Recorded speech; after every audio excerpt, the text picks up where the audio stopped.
रुख करते हैं सरगोदा का, जहां पर टाइज एसोसिएशन के सदर मारूफ सियासी और समाजी रहनुमा मियां मोहम्मद नईम मुल्की हालात के बारे में मीडिया से गुफ्तगू कर रहे हैं। उन्होंने कहा कि नया पाकिस्तान नई हुकूमत ने आवाम को रोल के रख दिया है। हर चीज़ महंगी हो गई है जो कि आवाम की पहुंच से दूर हो गई है। बिल, बिजली, सब्जियां, पेट्रोल, हर चीज़ आसमानों से बातें करने लगी है। कोई पूछने वाला नहीं। आवाम परेशान, ताजिर परेशान। अद्वियात 300% बढ़ा दी गई है। गरीबों के लिए मरना भी मुश्किल हो गया है।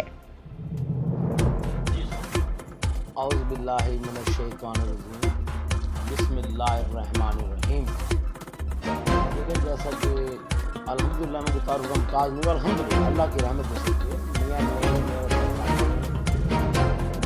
Tyre trade association city Sargodha में प्रेसिडेंट जो हालात इस गवर्नमेंट में पैदा करते हैं ना, ये मैं कह रहा हूँ, करोड़ों अवाम कह रही है ये हालात क्या चाह रहे हैं और पिछली गवर्नमेंट के क्या हालात हैं।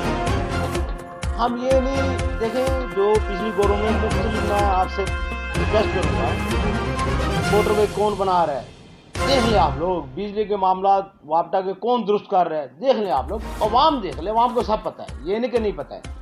इसके अलावा एटमी दिमागे कौन कर रहा है, भले आज कहते हैं मुशर्रफ के कहने हुए थे, ये बात को छोड़ दें। वज़ीर कौन था, आज वज़ीर कौन है, वो भी तो कुछ करके दिखाए। सिर्फ बातें ही बातें यार, जो आप लोगों के सामने है, हमारे भी सामने है, जो मुनासिब नहीं है, गैर मुनासिब है। तो बहरहाल हमें दुख है, तकलीफ है कि इस आदमी ने पूरी 22, 23, 24 करोड़ अवाम को सिर्फ एक बत्ती के पीछे लगाया है, गोली दी हुई है, झूठ पे झूठ, झूठ पे झूठ, इंतहाई झूठ, जो कि गैर मुनासिब बात है। बस इस बात में हमें तकलीफ है, दुख है।